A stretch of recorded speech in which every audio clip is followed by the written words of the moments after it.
Señorías, por favor. Ruego silencio, si son tan amables. Ruego silencio para atender la intervención de la señora diputada. Quan vulgui, senyora. Gràcies, senyor president. Senyories, vinc ací a documentar un miracle. En 7 caixes, un miracle que s'ha produït en els últims anys i que encara l'autoria no la coneixem, però que documenta ací en aquestes caixes centenars de casos de curacions miraculoses. Perquè això és de lo que estem parlant. Darrere de cada expedient n'hi ha una persona, n'hi ha una família i n'hi ha molt de patiment. En este cas, paraplegia de grado 2 a grado 1, no els tècnics, firmat per qui? La senyora Pilar Collado. Després de cooperació se'n vingué a fer miracles. El 28 de maig de 2012, milagro de Nuestra Senyora. Parálisis cerebral de grado 3 a grado 2. ¿Adivinen qui firma? La senyora Collado. ¿Adivinen quin dia? El 28 de maig de 2012.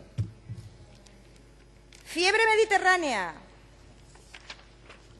Curació miraculosa de grado 2 a grado 1. ¿Adivinen qui firma? La senyora Collado. Adivinen el dia. 28 de maig de 2012. Síndrome de Down. Curació miraculosa. Grado 3 al grado 2. ¿Adivinen qui firma? La senyora Collado. Adivinen el dia? 28 de maig de 2012. I així totes i cadascuna dels expedients que estan així.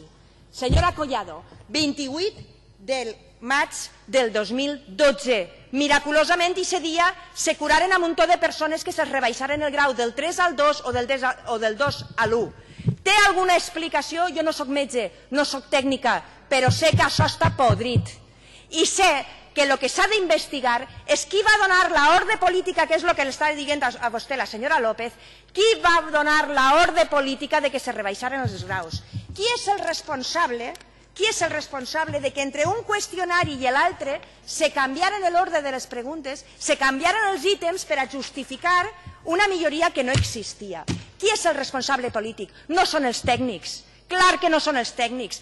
Així hi havia una persona que va dir a por ellos, a rebajar el grado, a estalviar diners. Agarren qualsevol d'estos expedients. Agarren qualsevol. Això és el que ha passat. Així el que ha passat és que s'ha donat una ordre política per a estalviar diners i no ha importat que en aquesta ordre política se generarà patiment a milers de persones. Persones que necessiten tindre una persona constantment al seu costat perquè no se valen per si mateixes i que ara se'ls ha rebaixat el grau. Y le voy a decir más. Usted dice que yo he mandado políticamente que se rebajen los grados de minusvalía y discapacidad. Eso es absolutamente falso, falso. Eso es absolutamente cierto, cierto. Sos di a la consellera i esta prova demostra que va haver una ordre política que va fer revisar d'ofici, perquè tots aquests expedients s'han revisat d'ofici, determinats graus de dependència per a baixar els graus de dependència i estalviar-se 4 duros, perquè damunt estem parlant de diners que són un món per a les famílies. Però comparat amb Valmor, en Emarsa i en totes les seues porqueries, no té quantitat, no té cost, però en la família sí que té un impacte mortal entre poder viure amb dignitat i no poder viure amb dignitat. Això és el que vostès han fet. I això és el que vostès avalaran quan ara apreten el botó no. I vostès són els responsables del patiment d'aquestes persones. I vostès són els responsables de la traïció que suposa donar una ordre política per a fer aquestes coses. Totes d'ofici, totes el mateix dia. Xillen que a vostès no els quidren a l'ordre, però les veritats se les van a tenir que escoltar. Tiren així els diputats que vulguin, les veritats se les seguiran contant d'esta banca, perquè això és el que vostès no suporten, la veritat. Fa un any ja debaterem una proposta com esta.